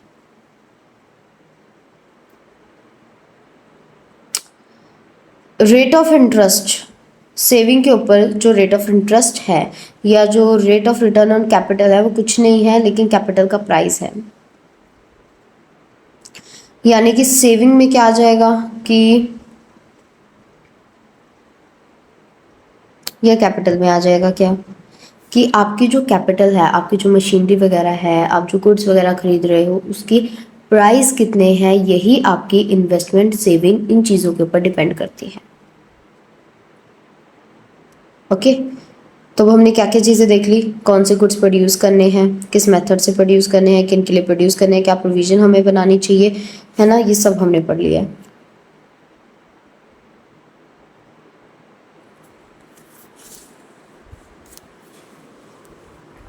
तो अब हम पढ़ते हैं अपनी सोशलिस्ट इकोनॉमी। सोशलिस्ट इकोनॉमी के अंदर क्या है कि जो हमारी सोशलिस्ट इकोनॉमी है वो कार्ल मैक्स ने प्रोपाउंडेड की है। किसने प्रोपाउंडेड किया, प्रोपाउंडेड मतलब क्या है, फाइंड आउट करना। किसने किया, किसने फाइंड किया, कार्ल मार्क्स ने और फ्रेडरिक एंजल्स ने। कब किए हैं, 1848 में। और कहाँ पे पब्लिश की उन्होंने, ये सारी कहाँ लिखी है, द कम्युनिस्ट मैनिफेस्टो, ठीक है। उनकी एक बुक है, उनका एक वर्क है ये द कम्युनिस्ट मैनिफेस्टो, जो उन्होंने 1848 में लिखी थी। किसने लिखी थी, कार्ल मैक्स और फ्रेडरिक एंजल्स ने। उसके अंदर उन्होंने दिया है सोशलिस्ट इकोनॉमी का सारा कॉन्सेप्ट। इस इकोनॉमी में क्या होता है, the material means of production. Material का मतलब है प्रोडक्शन, जैसे कि कैपिटल, फैक्ट्रीज, माइंस एटसेट्रा, ये सब कौन ओन करता है, ये एक स्टेट ओन करती है। ओके, ये एक ऐसी कम्युनिटी ओन करती है जो कि हमारे स्टेट के द्वारा रिप्रेजेंट होती है। यानी कि जितने भी members, all the members are entitled to get benefit from the fruits of such socialized planned production on the basis of equal rights। यहाँ पे हर किसी को equal rights दिए जाते हैं और हर एक पर्सन को पूरा हक है कि वो इस planned production में से अपना फ़ायदा ले सके, अपना फल ले सके। एक सोशलिस्ट इकोनॉमी को हम कमांड इकोनॉमी या सेंट्रली प्लान्ड इकोनॉमी भी कहते हैं, क्योंकि यहाँ पर जितने भी रिसोर्सेज होते हैं वो सारे के सारे पहले से प्लान्ड अथॉरिटी के द्वारा रेगुलेट होते हैं, वही सारी चीज़ें उनको सर्च करती है। इसके अंदर मार्केट फोर्सेस का कोई रोल नहीं होता है, जितना भी रोल होता है वो सारा का सारा किसका होता है, गवर्नमेंट का होता है। इसीलिए गवर्नमेंट क्या करती है, जो कमांड कर देती है वही होता है, और गवर्नमेंट क्या करती है, सारी प्लानिंग करती है, इसलिए इसको क्या कहते हैं, सेंट्रली प्लान्ड इकोनॉमी या फिर कमांड इकोनॉमी कहते हैं। ओके, अब हम देखते हैं इसके फीचर्स। फीचर्स क्या हैं इसके, collective ownership, there is collective ownership of all means of production except small farms, workshops and trading firms which may remain in private hands। इसके अंदर कुछ स्मॉल फर्म्स होती हैं, फार्म्स मतलब खेत, कुछ स्मॉल फार्म्स या फिर कुछ वर्कशॉप्स होती हैं या कुछ ट्रेडिंग फर्म्स होती हैं जो कि प्राइवेट हैंड्स में होती हैं। अदरवाइज बाकी जितने भी फर्म्स वगैरह है, जो कुछ भी है वो किसके हैंड में होता है, गवर्नमेंट के हैंड में होता है। क्योंकि अगर सब कुछ इनके हाथ में दे दिया तो ये क्या बन जाएगी, कैपिटलिस्ट इकोनॉमी। और इसके अंदर सोशल ऑनरशिप होती है, सोशल ऑनरशिप के कारण ही प्रॉफिट मोटिव या सेल्फ इंटरेस्ट इनके कोई भी ऐसे ड्राइविंग फोर्स नहीं है। ओके, जितने भी सोशल और इकोनॉमिक ऑब्जेक्टिव होते हैं उनको ही अचीव करने पे ध्यान दिया जाता है, इनका कोई भी सेल्फ इंटरेस्ट या सेल्फ ऑब्जेक्टिव नहीं होता है। ओके, इसके बाद आता है इकोनॉमिक प्लानिंग, कि इसको हम सेंट्रली प्लान्ड इकोनॉमी इसलिए कहते हैं क्योंकि इसके अंदर पहले से ही अथॉरिटी जो होती है सब कुछ प्लान करके रखती है। ठीक है, उसके वो जितने भी मेजर इकोनॉमिक डिसीजंस होते हैं, जैसे क्या प्रोड्यूस करना है, कब करना है, किसके लिए करना है, कैसे करना है, वो सब कुछ तैयार करके रखते हैं, सब कुछ डिसाइड करके रखते हैं, इसलिए इसको इकोनॉमिक प्लानिंग भी कहते हैं। एब्सेंस ऑफ कंज्यूमर चॉइस, इसके अंदर कंज्यूमर की चॉइस की एब्सेंस होती है, जो गवर्नमेंट कमांड कर देती है वही होता है, गवर्नमेंट जो कहती है वही होता है। कंज्यूमर सॉवरेनिटी इसके अंदर नहीं होती है, कंज्यूमर चूज़ नहीं कर सकता कि उसे क्या चाहिए है, जो गवर्नमेंट उसको प्रोवाइड करेगी उसे उसी में से चूज़ करना होगा, उसके अलावा वो और कुछ चूज़ नहीं कर सकता। रिलेटिवली इक्वल इनकम डिस्ट्रीब्यूशन, अब इसके अंदर सोशल ऑब्जेक्टिव होते हैं, सोशल इकोनॉमिक ऑब्जेक्टिव, तो सोशलिज्म के अंदर इक्वली इनकम को डिस्ट्रीब्यूट किया जाता है। इसके अंदर अमंग अदर थिंग्स डिफरेंसेस, अगर इनकम या वेल्थ के अंदर कोई डिफरेंस आ रहा है, कोई ये कम या ज़्यादा हो रही है, तो वो सिर्फ अपॉर्चुनिटीज़ की कमी के कारण हो रही है। तो जो एजुकेशन है और जो बाकी की फैसिलिटीज़ हैं वो कम या ज़्यादा हो सकती हैं, बट अदरवाइज़ इनइक्वालिटीज़ इसके अंदर से रिमूव हो जाती हैं, वो इक्वली ही हर चीज़ प्रोवाइड करने की कोशिश करते हैं। Minimum role of price mechanism और मार्केट फोर्सेस, मार्केट फोर्स या प्राइस मैकेनिज्म क्या है कि किस प्राइस को रखने पे कितनी ज़्यादा डिमांड आएगी कितनी नहीं, या डिमांड और सप्लाई, ये होते हैं हमारे मार्केट फोर्सेस। ठीक है, तो इन सभी का रोल बहुत ज़्यादा कम होता है, ये सेकेंडरी रोल में आते हैं, प्राइस मैकेनिज्म सेकेंडरी रोल के अंदर आता है, क्योंकि यहाँ पे सोशलिस्ट इकोनॉमी में सारे प्री डिटरमाइंड प्लान होते हैं कि किस तरीके से क्या चीज़ें करनी है। तो प्राइस मैकेनिज्म का कोई भी इसके अंदर रोल नहीं है, कोई प्रॉफिट मोटिव नहीं होता है, कोई डोमिनेंस या मोनोपोली इसके अंदर नहीं होती। तो इसीलिए इसके अंदर क्या है, जो हमारे एडमिनिस्ट्रेशन है वो जो प्राइस सिलेक्ट कर देता है, उसी प्राइस के ऊपर सारे प्रोडक्ट्स या गुड सर्विसेज वो प्रोड्यूस किए जाते हैं और डिस्ट्रीब्यूट होते हैं। इसके अलावा वो खुद से कोई और प्राइस नहीं लगा सकते। जैसे इंडिया के अंदर कहते हैं ना, एमआरपी से ज़्यादा प्राइस कोई नहीं दे सकता, तो एमआरपी किसने डिसाइड किया, एडमिनिस्ट्रेशन ने डिसाइड किया, तो एमआरपी से ज़्यादा कोई हमें नहीं दे सकता है, राइट। इसके बाद आता है कंपटीशन की एब्सेंस, गवर्नमेंट एक है, पूरे इंडिया की गवर्नमेंट एक है, अलग अलग स्टेट्स की गवर्नमेंट अलग अलग हो सकती हैं, बट इंडिया की गवर्नमेंट एक है। तो अलग अलग स्टेट्स जो होते हैं उनकी भी अगर वो कोई भी प्रोडक्ट को प्रोड्यूस कर रहे हैं और उसके ऊपर उन्होंने कोई वो देना है, प्राइस सेलेक्ट करना है, तो वो प्राइस खुद से सिलेक्ट करने के बाद परमिशन लेते हैं जो हमारी मेन क्या कहते हैं उसको, एक तो स्टेट गवर्नमेंट होती है, एक होती है सेंट्रल गवर्नमेंट, है ना। हाँ, स्टेट गवर्नमेंट सेंट्रल गवर्नमेंट से भी परमिशन लेती है, लॉ पास होता है, उसके बाद जो प्राइजेस होते हैं वो फिक्स होते हैं। तो यहाँ पे कोई कंपटीशन नहीं होता, क्योंकि यहाँ पे कोई प्रॉफिट मोटिव नहीं है, सारा सोशल हमने करना है। एक सोल एंटरप्रेन्योर होता है यहाँ पे। कौन होता है सोल एंटरप्रेन्योर? कौन है? हमारी गवर्नमेंट। ओके, नेक्स्ट देखते हैं हम, ये नीचे वाला पहरा देख लेते हैं। The erstwhile USSR was an example of socialist economy। ये सोशलिस्ट इकोनॉमी का एक एग्जाम्पल है, erstwhile USSR, जिसमें हमारी सोशलिस्ट इकोनॉमी कब से कब तक रही थी? 1917 से लेकर 1990 तक। आज के टाइम में कोई भी प्योर सोशलिस्ट इकोनॉमी नहीं है, लेकिन इसके कुछ एग्जांपल्स हैं, जैसे कि चाइना है, क्यूबा है, या फिर वियतनाम है, नॉर्थ कोरिया है। ठीक है, तो ये सारे क्या हैं? हमारी सोशलिस्ट इकोनॉमी के एग्जांपल है। चाइना में आपने सुना होगा कि गवर्नमेंट का बहुत ज़्यादा राज चलता है, गवर्नमेंट का ही मैक्सिमम वहाँ पे इंटरफेरेंस रहती है।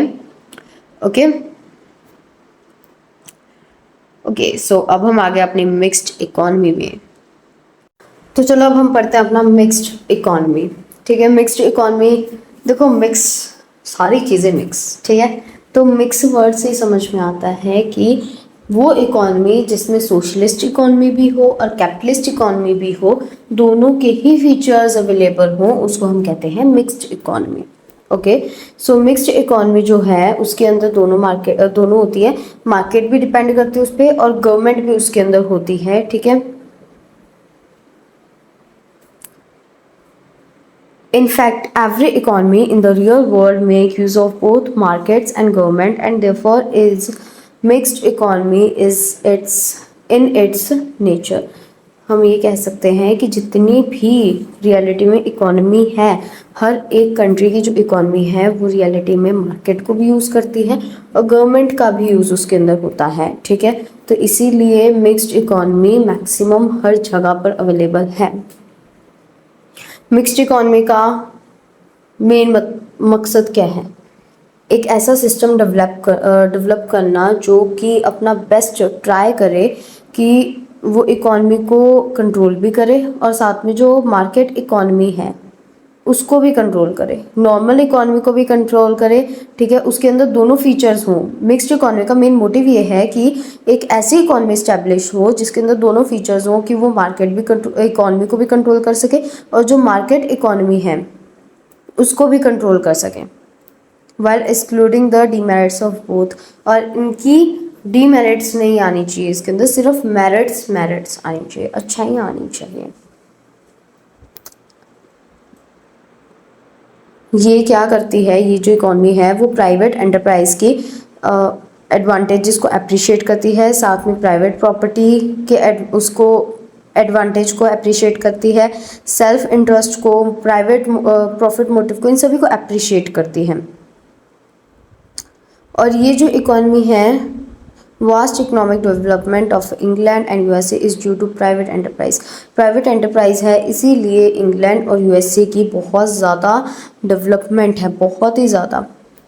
और वहीं पे अगर हम देखा जाए सेम टाइम पे, it is noticed that private property, profit motive and self-interest of the market economy may not promote the interest of the community as a whole and as such। हम ये देख सकते हैं कि इंग्लैंड और USA की development बहुत ज़्यादा हुई है, लेकिन हर बार सेम टाइम पे हर बार private property, profit motive, self interest, ये सब एक कम्युनिटी यानी हम आम लोगों के इंटरेस्ट को प्रमोट करे, ऐसा नहीं होता है।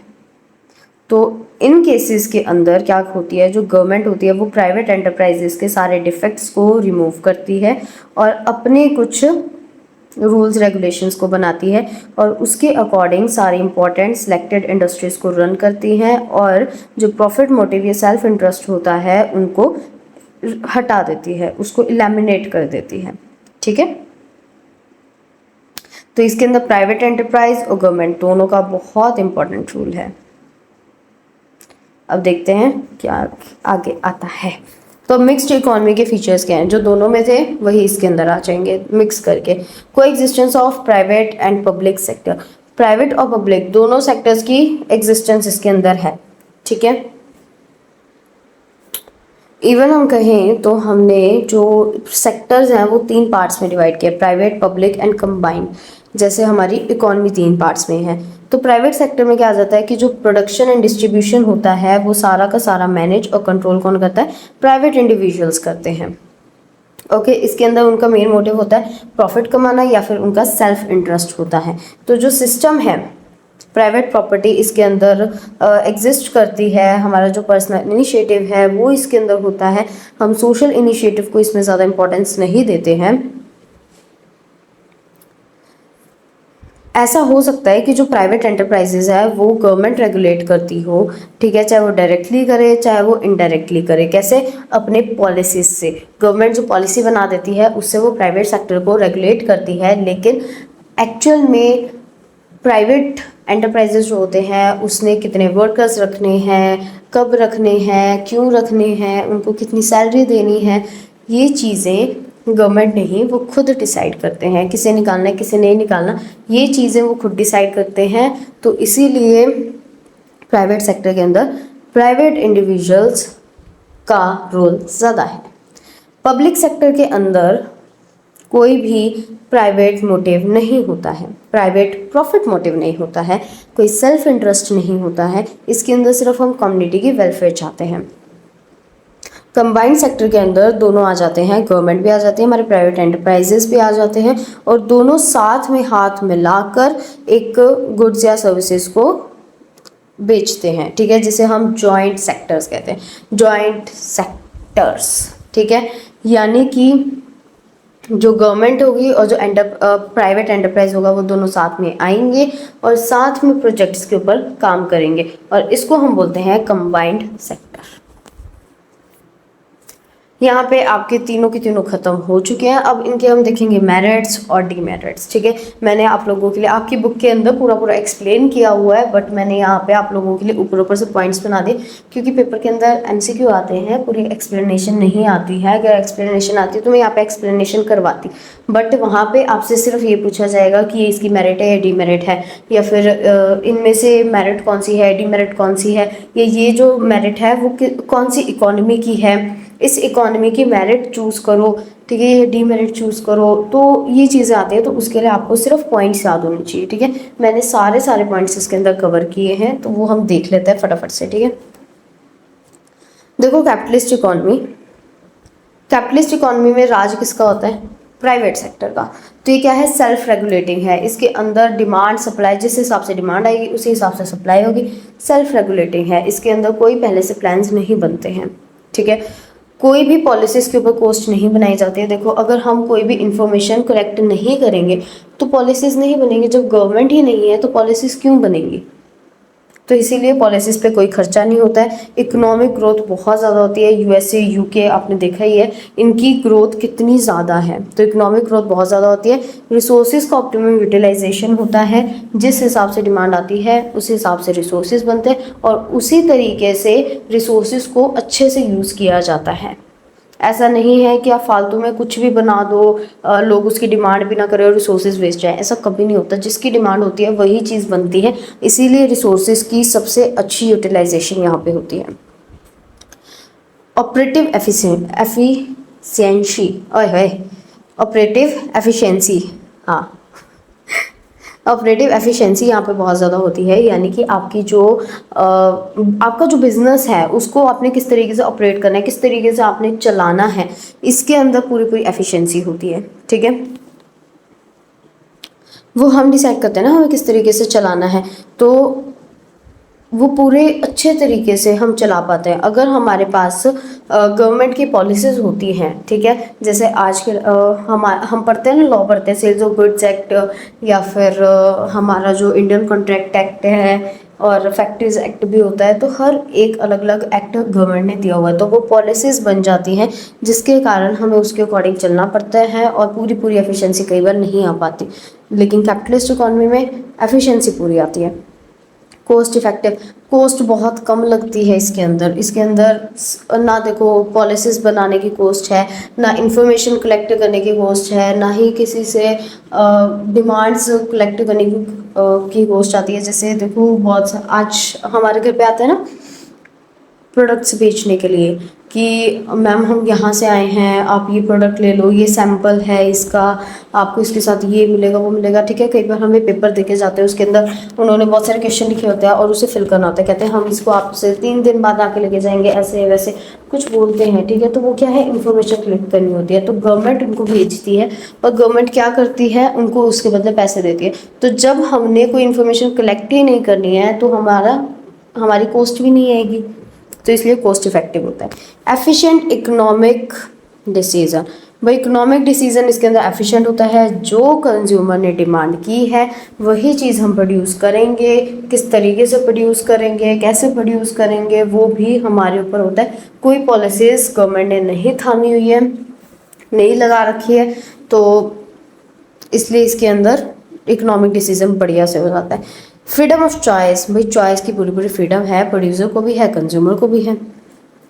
मैक्सिमम सेटिस्फैक्शन, कंज्यूमर प्रोड्यूसर अपनी चॉइस के अकॉर्डिंग सारी चीज़ें करते हैं तो उनको सेटिस्फेक्शन ज़्यादा ही मिलेगी।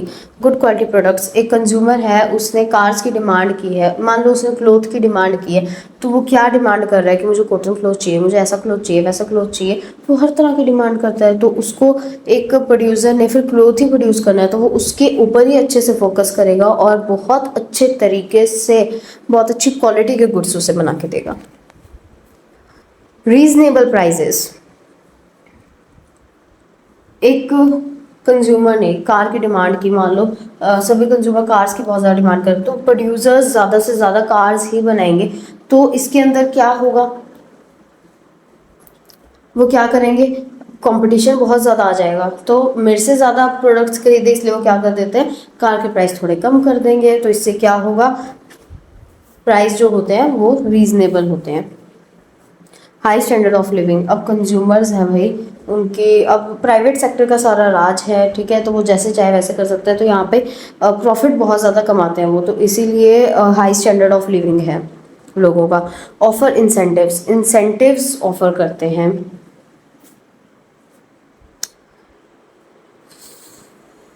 Development of research, private sector है, रिसर्च की बहुत ज़्यादा डेवलपमेंट होती है यहाँ पे, लोग रिसर्च बहुत ज़्यादा करते हैं।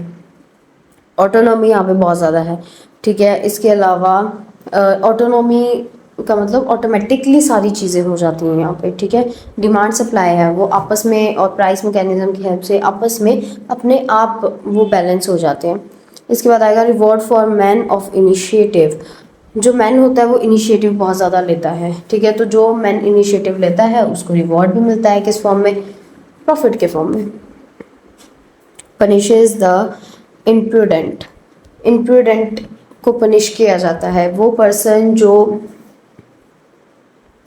गलत कर रहा है किसी के साथ, ठीक है, या फिर हमारी जो इकोनॉमिक कंडीशंस हैं, सॉरी हाँ कोई आ गया था, सॉरी।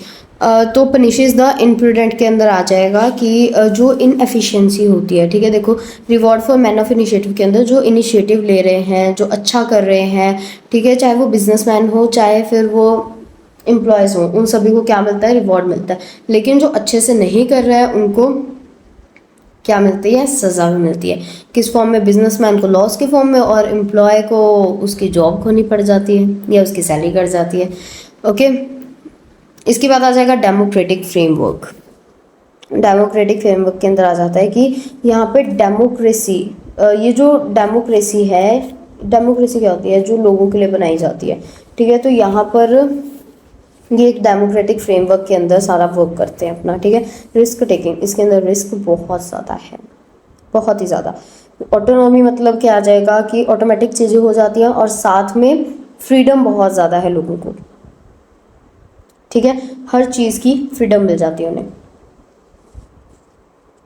इसके बाद आती है हमारी सोशलिस्ट इकोनॉमी की मेरिट्स। क्या आएंगे इसकी merits, equitable distribution of income and wealth, भाई हमारी गवर्नमेंट है तो वो इनकम और वेल्थ को इक्वली डिस्ट्रीब्यूट करती है, सारी इक्वल अपॉर्चुनिटीज़ देती है, सोशल जस्टिस जो हमारी सोसाइटी है उसको जस्टिस प्रोवाइड करती है, हमारी जो इकोनॉमिक डेवलपमेंट है उसको बैलेंस करती है, हमारी इकॉनमी को पहले से प्लान करके रखती है, रिसोर्सेज को अच्छे से यूटिलाइज करती है, प्रोडक्शन ज़्यादा करती है, रिसोर्सेज को कम वेस्ट करती है, एम्प्लॉयमेंट उसके कारण इंक्रीज होती है, क्योंकि सोशलिस्ट इकॉनमी में सोशल ऑब्जेक्टिव देखा जाता है तो एम्प्लॉयमेंट उसके अंदर ज़्यादा आती है, वो लेबर इंटेंसिव टेक्निक ज़्यादा यूज़ करना पसंद करते हैं, स्टेबिलिटी ज़्यादा से ज़्यादा आती है, प्रॉफिट मोटिव नहीं होता है, कोई वॉर नहीं होती है, एक्सप्लोटेशन कम हो जाती है क्योंकि वो हर चीज़ में पॉलिसी सेट कर देते हैं, एमआरपी सेट करते हैं। ओके, कोई भी प्रॉफिट मोटिव नहीं होता है। ओके, उसकी एब्सेंस होती है, कोई वॉर वगैरह नहीं होते हैं, कोई एक्सप्लोटेशन नहीं होती है, एक्सप्लोटेशन रिमूव हो जाती है क्योंकि वो प्राइस वगैरह सब कुछ सेट कर देते हैं, एमआरपी वगैरह, पॉलिसीज़ वगैरह। ओके, इसके बाद आ जाएगा कम्प्रिहेंसिव सोशल सिक्योरिटी। लोगों को सिक्योरिटी बहुत ज़्यादा मिल जाती है कि उनके साथ फ्रॉड वगैरह नहीं होता, फ्रॉड वगैरह होने से बच जाते हैं लोग। राइट टू वर्क, लोगों को अपनी इच्छा के अकॉर्डिंग काम करने का मौका मिलता है। स्टैंडर्ड ऑफ लिविंग भी इम्प्रूव हो जाती है इससे लोगों की, और लोगों का वेलफेयर भी बहुत ज़्यादा इम्प्रूव हो जाता है। मिक्स्ड इकॉनमी में इन दोनों के मेरिट्स एक साथ आ जाएंगी कि इकोनॉमिक फ्रीडम होती है, लोगों को प्राइवेट प्रॉपर्टी भी एग्जिस्ट करती है, लोगों को काम करने का मौका मिलता है, प्राइस मैकेनिज्म भी होता है, डिसीजन मेकिंग भी होती है, रिसोर्स एलोकेशन भी होती है, कंज्यूमर को फ्रीडम मिलती है अपनी चॉइस करने की, कंज्यूमर सॉवरेनिटी होती है, टेक्नोलॉजी रिसर्च बहुत ज़्यादा प्रोग्रेस करती है, रिस्क टेकिंग होता है। ओके, इसके अंदर भी काम, और एंटरप्राइज को इनकरेज किया जाता है कि ज़्यादा से ज़्यादा आप क्या करो, ज़्यादा से ज़्यादा आप अपने बिजनेस सेटअप करो, ठीक है, और ज़्यादा इसको बूस्ट करो, बढ़ाओ, ग्रो करो। इकोनॉमिक प्लानिंग इसके अंदर होती है और रैपिड इकोनॉमिक डेवलपमेंट हो जाती है, इकोनॉमिक एंड सोशल इक्वालिटी होती है, और एक्सप्लॉयटेशन से हम बच जाते हैं। कट थ्रोट कंपटीशन होता है भाई, गला काट कंपटीशन, ठीक है, कंपटीशन बहुत ज़्यादा होता है भाई इसके अंदर, ठीक है। अब डीमेरिट्स हम पढ़ते हैं, ठीक है, थोड़ा सा रह गया बस, डीमेरिट्स रह गए, उसके बाद आपका ये चैप्टर खत्म हो जाएगा, पहला चैप्टर खत्म हो जाएगा। फिर इसके बाद आपने क्या करना है, यहीं से आपने पढ़ लिया है, अब इसके बाद आप खुद से रीडिंग करना चाहते हो तो कर सकते हो, अदरवाइज आप जाके, अगर आपने बहुत ध्यान से सुना, यहाँ से पढ़ा भी है साथ साथ, तो आप जो आपकी बैक एक्सरसाइज में एमसीक्यू दिया है, आप जाके उसे सॉल्व करो और देखो आपके कितने सही हैं और कितने गलत, ठीक है। तो कैपिटलिस्ट इकॉनमी की डीमेरिट्स क्या है कि यहाँ पे इनइक्वालिटी बहुत ज़्यादा है, कि ये नहीं देखते वो लोग कि हाई क्लास है, लो क्लास है या मिडिल क्लास है, वो ज़्यादातर से वो जिसकी ज़्यादा डिमांड आगे वही बनाएंगे, प्राइस बहुत ज़्यादा बढ़ा देंगे, तो इनइक्वालिटी बहुत ज़्यादा होती है, लोगों के साथ इनजस्टिस होती है, इकोनॉमिक वेलफेयर इसके अंदर नहीं देखा जाता, और प्रॉपर्टी राइट्स को ह्यूमन राइट्स से ज़्यादा इम्पॉर्टेंस मिलती है, लोग प्रॉपर्टी के पीछे ज़्यादा भागते हैं, लेबर की बहुत ज़्यादा एक्सप्लॉयटेशन होती है, इनकम इक्वली नहीं डिस्ट्रीब्यूट होती है, और एम्प्लॉयमेंट सिक्योरिटी नहीं होती बिल्कुल भी, लोग वो कैपिटल इंटेंसिव ज़्यादा यूज़ करते हैं, और प्राइवेट है तो कभी भी जॉब जा सकती है। रिसोर्सेज बहुत मिस एलोकेशन होता है कि एक बार मान लो कि अभी उन्होंने 10,000 क्लोथ्स प्रोड्यूस किए, उनकी डिमांड कम होगी, कार्स की डिमांड आ गई तो उन्होंने कार्स की प्रोड्यूस की, तो जो क्लोथ उन्होंने प्रोड्यूस किए थे वो सारे वेस्ट गए, है ना। मेरिट गुड्स बहुत कम होते हैं इसके अंदर, ठीक है, एसेंशियल गुड्स कम बनाते हैं, अगर लोग सिगरेट की डिमांड ज़्यादा करें तो सिगरेट ही वो ज़्यादा बना कर देंगे, ठीक है, डीमेरिट गुड्स ज़्यादा बना देते हैं कई बार, और इसके अंदर प्लान्ड प्रोडक्शन नहीं होती है, कोई प्लानिंग नहीं होती है, ऐसे ही कभी भी कोई भी प्रोडक्शन हो जाती है, ओवर प्रोडक्शन करते हैं कि और इकोनॉमिक में डिप्रेशन बहुत जल्दी आ जाता है कि क्योंकि रिसोर्सेज की बहुत ज़्यादा वेस्टेज है, इनकम अच्छे से डिस्ट्रीब्यूट नहीं हो रही, तो डिप्रेशन बहुत ज़्यादा आता है, इकोनॉमिक डिप्रेशन। प्रोडक्टिव रिसोर्सेज की बहुत ज़्यादा वेस्टेज होती है, जैसे कि मशीनरी, लैंड, बिल्डिंग, लेबर, इनकी बहुत ज़्यादा वेस्टेज होती है, अनएम्प्लॉयमेंट बहुत ज़्यादा हो गई है, ओके, और मोनोपली बहुत ज़्यादा आ जाती है, लोग अपना राज चलाते हैं, अपना शासन चलाते हैं, और मटेरियलिज्म एक्सेसिव हो गया है, यानी कि जो लोग हैं उनकी वैल्यू कम हो गई है, और जो मटेरियल है, सामान है, उनकी वैल्यू ज़्यादा हो गई है, प्रॉफिटेबिलिटी कम हो जाती है इसके अंदर। कैपिटलिस्ट इकॉनमी में प्रॉफिट मोटिव ज़्यादा होता है, लेकिन इसके अंदर प्रॉफिटेबिलिटी कम होती है, ओके। क्यों कम होती है? क्योंकि रिसोर्सेज की वेस्टेज बहुत ज़्यादा होती है, जब रिसोर्सेज वेस्ट ज़्यादा होंगे तो प्रॉफिट में से ही खर्चा जाएगा ना उसका, तो इसके अंदर वो बहुत कम होते हैं। अब सोशलिस्ट इकॉनमी है, उसके अंदर क्या होता है, करप्शन बहुत ज़्यादा होती है, रेड टैपिज्म, यानी कि अगर हम गवर्नमेंट से कोई काम कराना चाहते हैं तो फिर वो क्या करेगी, हमसे रिश्वत लेगी, हमें बार बार गेड़े कटवाएगी, ठीक है, हमारे राइट्स हमसे छीनेगी, ठीक है। तो सोशलिस्ट इकॉनमी के अंदर हमसे राइट छीने जाते हैं। और predominance of bureaucracy, predominance of bureaucracy का मतलब यही है कि करप्शन, रेड टैपिज्म, ये सब बहुत ज़्यादा होते हैं, ठीक है। फेवरेटिज्म भी बहुत ज़्यादा होता है। फेवरेटिज्म होता है, आपकी बुक में दिया हुआ, मैंने लिखा नहीं इसमें, कि जौन सा नेता उनका फेवरेट होता है, चाहे वो सही हो चाहे वो गलत हो। जैसे कि करते हैं ना, इंडिया में बहुत ज़्यादा होता है कि जैसे अगर अपनी कास्ट का कोई नेता आ गया तो उसी को वोट देंगे, या फिर अगर हम पहले से कांग्रेस को देते आ रहे तो कांग्रेस को देंगे। तो मैं ऐसे किसी के खिलाफ नहीं जा रही हूँ, I am just saying it कि ऐसा होता है, ठीक है। तो प्रीडोमिनेंस ऑफ ब्यूरोक्रेसी। इसके बाद आ जाता है कि जो नेसेसरी इंसेंटिव्स होते हैं वो नहीं मिलते हैं, फ्रीडम नहीं होती इनके पास, और गवर्नमेंट का एक्सेसिव कंट्रोल होता है। इसमें कोई ऑटोमेशन नहीं होती है, कोई कॉस्ट की प्रॉपर कैलकुलेशन नहीं होती है, जितना मर्जी चाहो उतना खर्चा वो लगा देते हैं। और चॉइस की लिमिटेड फ्रीडम होती है कि एक कंज्यूमर को वही उसी में से चॉइस करनी पड़ती है जो गवर्नमेंट ने उनको प्रोवाइड किया है। स्टेट मोनोपली बहुत ज़्यादा हो जाती है, गवर्नमेंट की मोनोपली हद से ज़्यादा हो जाती है। इसके अंदर कोई रिवॉर्ड्स नहीं मिलते हैं, कोई पर्सनल एफिशिएंसी को इम्पोर्टेंस नहीं दी जाती कि एक पर्सन की एफिशिएंसी भी कोई मैटर करती है या नहीं। मिक्स्ड इकॉनमी, मिक्स्ड इकॉनमी में दोनों की एक साथ आ जाएगी कि एक्सेसिव कंट्रोल होता है, दोनों का ही कंट्रोल हो जाता है, तो कंट्रोल बहुत ज़्यादा आता है, इंसेंटिव्स कम मिलते हैं, एफिशिएंसी कम हो जाती है, और प्राइवेट सेक्टर की जो ग्रोथ है वो कम हो जाती है। प्राइवेट सेक्टर जो होता है वो अच्छे से इम्प्लीमेंट नहीं कर पाता चीज़ों को, टैक्सेशन बहुत ज़्यादा होता है, एफिशिएंसी कम होती है, करप्शन बहुत ज़्यादा आती है। इसके अलावा रिसोर्सेज की बहुत ज़्यादा वेस्टेज होती है, इकोनॉमिक डिसीजन नहीं ले पाते हैं अच्छे से, क्योंकि देखो लॉ पास होते हैं, ठीक है, कभी इसमें गया, कभी लोकसभा राज्यसभा, पता नहीं किस किस में जाते हैं यार। तो मेरा तो सच्ची सर घूम जाता है सुन सुन के, तो मैं तो कहाँ ही बताऊँगी, मेरे को पॉलिटिक्स में इंटरेस्ट नहीं है। तो मैं हल्का फुल्का बता देती हूँ कि जब लोग पास आउट होते हैं तो बहुत सारे, पहले लोकसभा राज्यसभा किसी के साइन, प्रेसिडेंट प्राइम मिनिस्टर पता नहीं किसके साइन होते हैं, वो मंजूरी देते हैं, तब लॉ पास होता है, फिर उसको उसमें लिखा जाता है कॉन्स्टिट्यूशन में, उसके बाद कुछ होता है। तो इकोनॉमिक डिसीजन में बहुत डिले होता है। पब्लिक सेक्टर की पूरी बहुत पुअर परफॉर्मेंस होती है, क्योंकि वो ज़्यादा पैसा लगाते ही नहीं है चीज़ों में, वो सारा पैसा खुद खा जाते हैं। मैं ऐसा नहीं कह रही हर नेता ऐसा होता है, कुछ नेता ऐसे होते हैं कि वो पैसा खुद खा जाते हैं, कई गवर्नमेंट ऐसी होती हैं। Absence of strong governmental initiatives, जो गवर्नमेंट के इनिशिएटिव्स हैं, ठीक है, उनकी बहुत कमी है भाई।